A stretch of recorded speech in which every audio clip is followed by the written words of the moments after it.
Welcome, I'm Rose Martin, and this is Real Life with our very favorite life coach, Susan Harf, who gives us tips and strategies for how to navigate those tricky situations or those tricky people that we sometimes find ourselves with.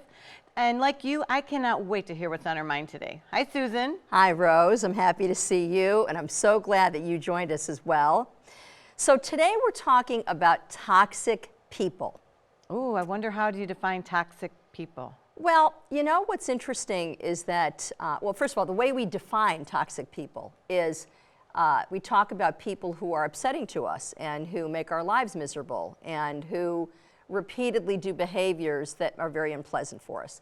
But you know what's interesting is I've thought about this a lot lately in terms of what my clients are saying to me and the people that I meet, and I'm finding that the words toxic people, the phrase, is used so much now, and it's not only used by therapists and coaches like me, but it's also used by lay people who want to describe people in their lives that they find problematic. I can agree with that, right? Because I even think a toxic situation or a toxic person, it seems to be the buzzword right now. Exactly. Yeah. That's why I wanted to talk about it, because sometimes these buzzwords can overpower our thinking and then our behavior. So let's start from the beginning by talking about true toxicity.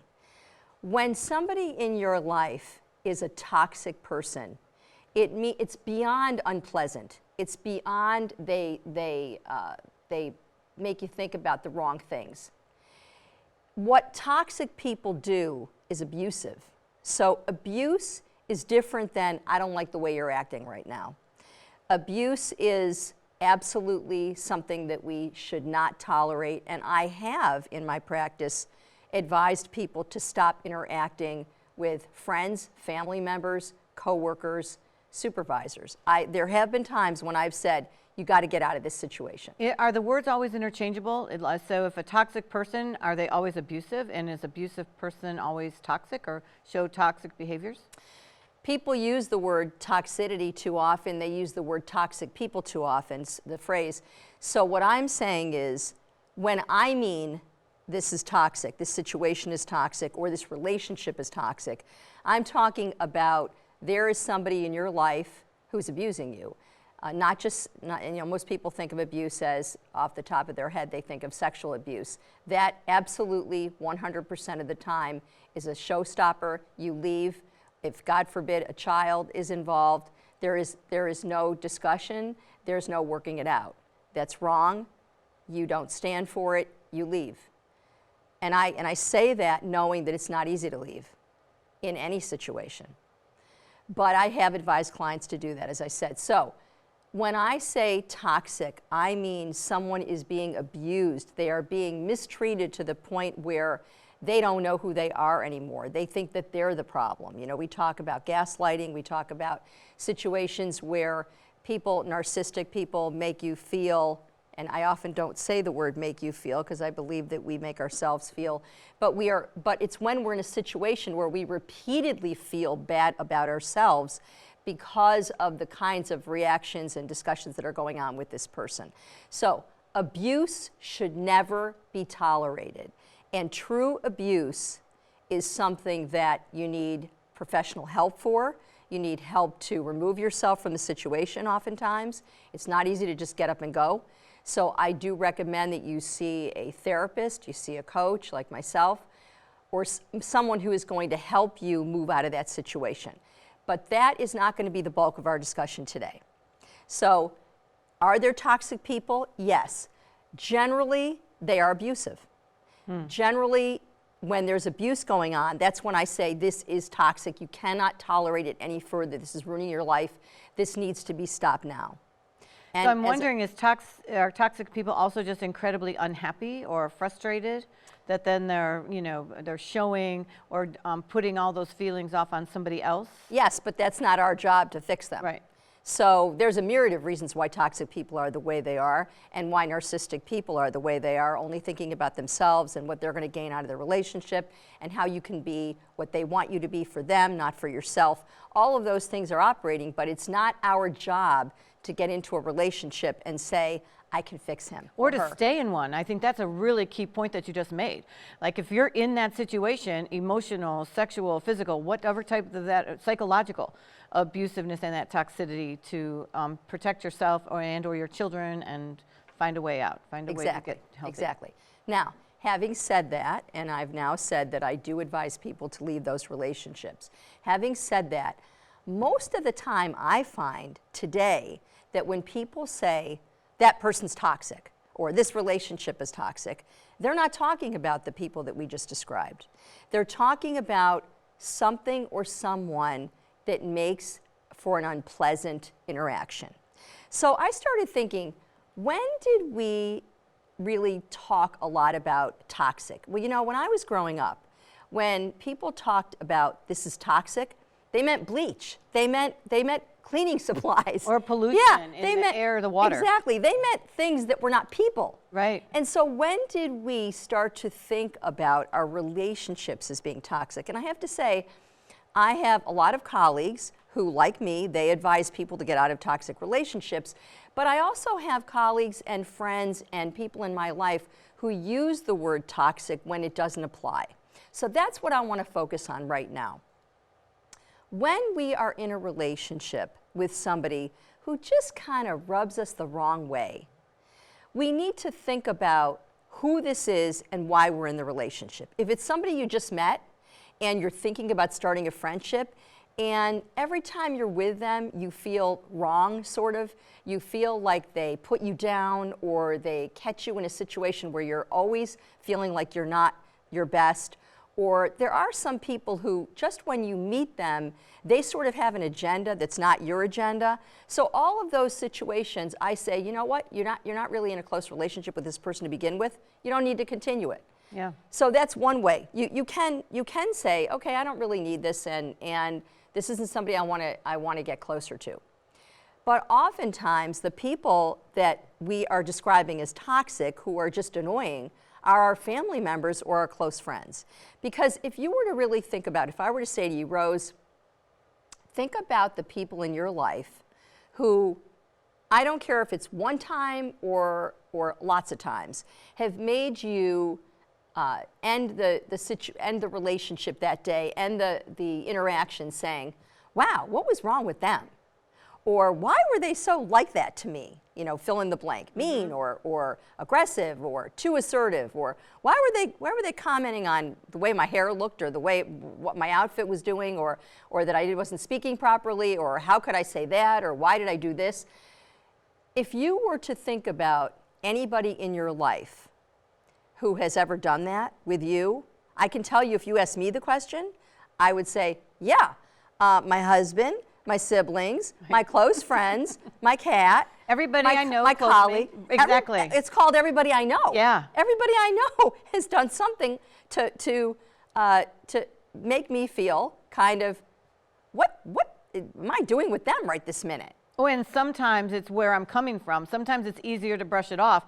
And then sometimes it's like, wait, what are you doing? Exactly. Like, why is this happening right now? Exactly. Like, pull back. So you just touched on one of the reasons that people call relationships toxic that in fact is not. And that's a situation where somebody is ticking off something in your head that's already there, and they're just reminding you of it. So your family member says to you, how many pieces of pizza did you eat? Or do you really need to do that? Or, oh, you're going to get your nails done again? Or what's the last book that you read? You know, if somebody makes that kind of comment to you, that is not toxic. That's called, they're ticking off something in your head that you've already believed about yourself or about your situation. And it's annoying to hear because it brings stuff right in front of you, right? Exactly. Yeah. Exactly. Rose, you're such a good life strategist. Yes, it brings it right in front of you. And so the exciting part of this is that you're the one who can change it. So do you need to change the person that said to you, how many slices of pizza have you had? You don't need to change them. If you don't like how many slices of pizza you had, if that bothered you that they said that, that means you aren't happy with how many slices of pizza you had. So that's the part we can change. easily. Don't do what makes you feel uncomfortable. If they're bringing it up to you, that's not their fault. It's kind of like the mirror effect, right? So with their words or the actions or the facial expressions, it's giving you that mirror image of something that you're unhappy with already. And maybe you've been uncovered, right? Or it's been exposed. And so then it's like, ooh, ouch. Exactly. You got to deal with it. And oftentimes, these people are our family members. These are people that we are not going to kick to the curb. Because family members oftentimes have zero filters. They just think, well, whatever, we're family members, so I'm going to say whatever, do whatever, and because there are no filters. Absolutely. Our expectations for our close friends and our family members are often skewed. Because sometimes those expectations include, I can say whatever I want, I'm his mother. Well, he doesn't like it, sometimes. So the fact is, so what do we do? What do we do about it? What we do is we think to ourselves, why am I in this relationship? What are the things about this relationship that bring me joy? If sometimes what the answer is this is my parent, or this is my sibling, or this is my spouse, then you're probably not going to decide, I'm never speaking to them again. And instead, what we need to do is sometimes we need to lower our expectations. Sometimes we don't have to say everything that's on our mind if we are the person who is doing the talking and the other person is doing the ability to think about how they feel about what you're saying. So if they're in that seat, then you're hoping that they're not going to cut you out of their life. So if I were to think, for instance, if I were to think about all the things that I have said that I left the conversation thinking, why did I say that? Or I don't know if I said that the way I meant it. Or I wish I had been kinder when I said that, whether it was to the waiter or it was to my child. There are things that you blurt out. There are things that you say in a way because you're so passionate sometimes about a subject, and you say it in a way that you didn't necessarily mean to come down so harshly.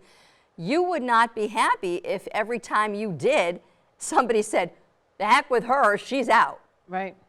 Yeah, absolutely. And I'm thinking that you brought up a couple of really important points. So recognizing that annoying behavior or the toxic behavior that's overused, the terminology, but then we all have a choice and we decide that, there might be some part of me that's reflected in this for what I'm saying too. And then it becomes both ways.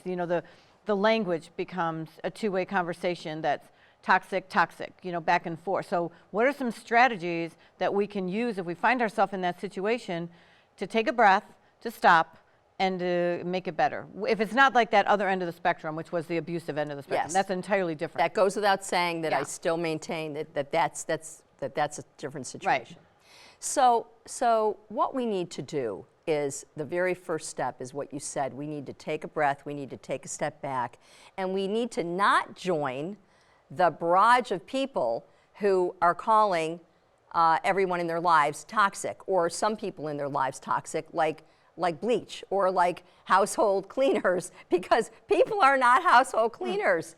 We don't want to be kicked to the curb. We don't want the relationship to end. And most of the time, you don't either. So what we do is we take a step back and we say, why am I in this friendship? This friendship really is bringing me a lot of joy. And there are times when it doesn't. So what can I do? And what you can do after you take that step back is you can directly face the behavior that is coming at you that you don't like. So, and one of the ways to be direct with someone is to also be kind. Directness does not equal aggressiveness. So for instance, let's say I have a friend who likes to judge my behavior. And I'm thinking of one right now. So she used to live in the city I lived in before, and she would say things to me like, so Susan, I know you're passionate about that subject, and there's going to be a meeting about it, and I think you should go. And I said, well, I'm not available to go. Well, aren't you passionate about that cause? Yes, as a matter of fact, I am, but I can't go. Another time she said to me, there's a march downtown, and I know you're passionate about this cause, and I expect to see you there. And I said, I would be there if I could, and I'm not able to be there. And she said, so are you kidding me? You're really reneging on this? Like, I can't believe you're supposed to be leading, you're supposed to be one of the leaders of this. You're not even going? And I was beginning to feel when I was with her that she was judging a lot of my behavior. And so here's what I did. I sat her down and I said, friend, fill in the blank with her name, I love you and I love being with you. And I don't love when you judge my behavior. I am capable of making decisions for myself. And I feel comfortable with those decisions. Or, now if this is a situation where you don't, and you're not happy with the decision, and that's why you're mad at them because they're putting it in your face, then you may say, you know what, this is not your fault, but you're bringing something to the forefront of my mind that's already there, and I already know that I ate too many slices of pizza, so I don't need you to tell me that. Do you recommend that same strategy with family members and closer friends in your intimate circle? This is who I'm talking about right now. So absolutely, I recommend this with them. So we've started off by saying, I love you. I love being with you. We have so much fun together. Or, you're my brother, or you're my spouse, or you're my child. I adore you. I only want to be with you. But then we say, and sometimes you do a behavior that I don't like, or that rubs me the wrong way, or that leaves me feeling bad. So we are labeling the behavior, I don't like it, rather than I don't like you. Mm-hmm. There's a big difference between I don't like you versus I don't like the behavior. And it leaves room for, I like some of your behavior. In fact, I love some of your behavior. So what I advise you to do is to start with what you love. I love being with you. We have so much fun together. I got to tell you, though, the reason I wanted to have this conversation with you is because sometimes I really feel like you're judging me. And I need to be in charge of what I do. I'm the one that needs to answer to me. I really don't need to answer to you. And I know you mean it with the best of intentions. So start off with something kind, insert what you don't like, and end with something kind. Do you think that those conversations often get pushback from the other person who's not expecting that directness from you? Like, well, this is all in love, but you do need to do this. You know that you need to declutter this, or you don't need that many of this, right? Or, I'm just doing this to help you. You know that, right? So then you find yourself swept up in that again, like, oh, I just tried that, but they didn't even hear me. Yeah. So say that to me again. So, I'm just doing this because, this is right for you. So you've got to declutter this. You've got way too many hand towels. You don't need this many hand towels.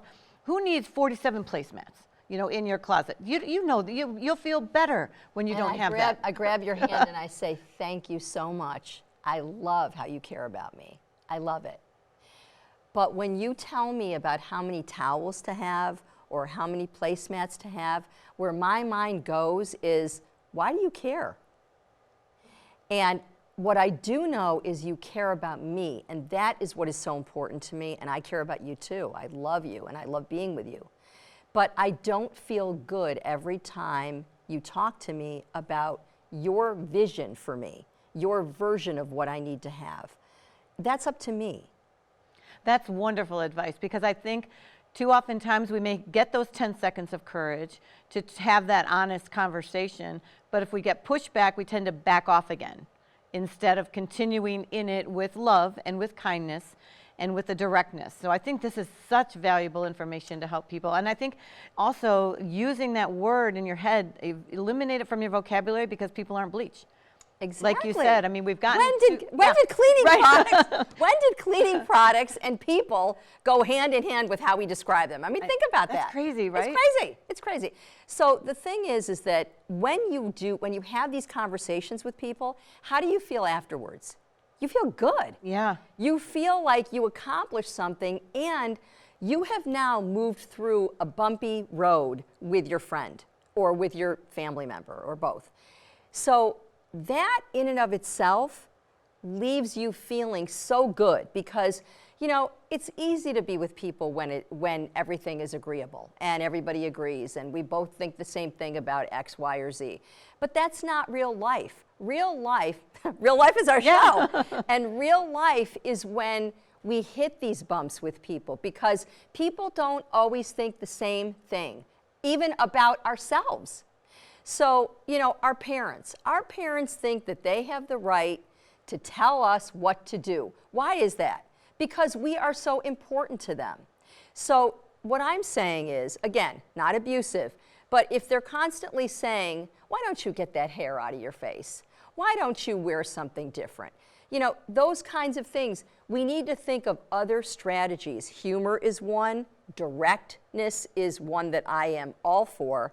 And sometimes just being kind, even in your mind, to say to yourself, you know what? I know why she or he is saying this to me. And sometimes what you need to do is brush it off. I like that because it doesn't need to be an issue for every single thing that either you don't like or you don't want to hear. Save it, all right? Exactly. Like, yeah, save it for the big things. And the other thing I want to mention here, because it's so important, is that when you are willing to navigate the bumpy parts of the road in your relationships with people, you become more fortified and knowledgeable about how to deal with real life relationships, because that's what we're in. We are not in a world where everybody agrees all the time. And so as you navigate these conversations, which are inevitable, if you don't say, I'm just not going to ever talk to this person again, that's the easy way out. It truly is. It's the easy way out to say, I don't need to deal with her anymore or him. Well, you kind of do. We kind of do because we want to be healthy human beings and mentally healthy as well.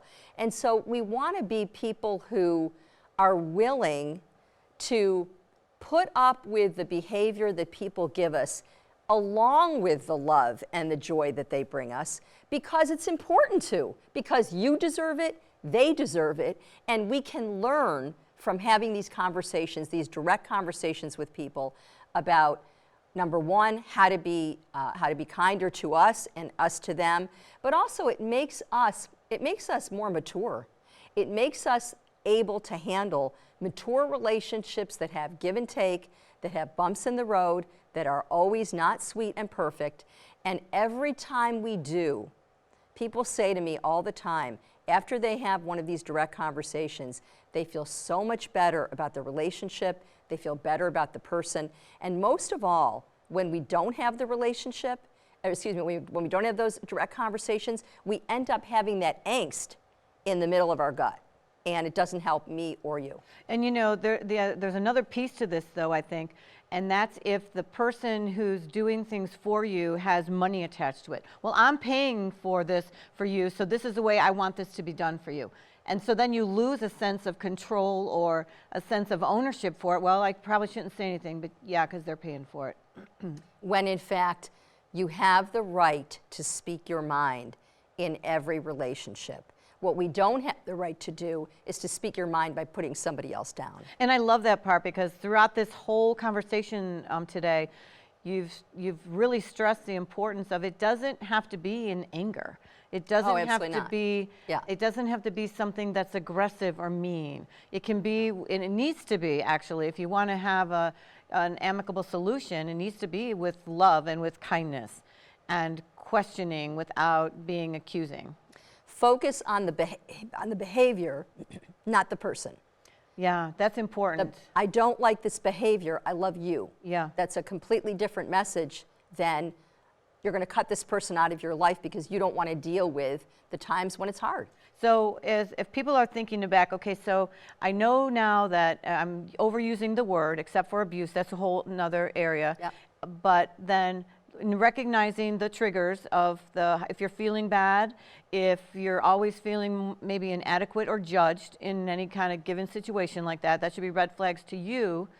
Sometimes what they're saying is a mirror to how you're already feeling inside, so that's why you're triggered, not necessarily by an innocent comment, and sometimes they could be an innocent comment. Most of the time they are. Yeah, and I love the idea of the solution, which is reaching out, listening, and saying like, you know, why does that matter to you? Or this is something that's important to me. That I love you. Yeah. And it always starts with what the trail is in your head. It always starts with, if you're thinking about, this person is horrible and they're toxic and I need to get away from them, you're going to behave in that way. If you're thinking, this person loves me, they have good intentions, I don't like their behavior right now, and I need to set some boundaries around that behavior. I am all for setting the boundaries, you know that. But there's a way to set boundaries without cutting somebody out of your life. Sometimes I advise people, if you don't want to be alone with that person, bring somebody with you. If it's someone that you have to be with on a regular basis, who you think goes too far too often, bring someone with you and don't be alone with them. That's another strategy. This was excellent, Susan. Thank you so much. We're learning a lot, aren't we? So think about toxic. Think about the situations and the people, setting boundaries, dealing with situations in love. I'm Rose Martin, and for Susan Harf and Real Life, please join us again next time, and we'll see what's on our minds.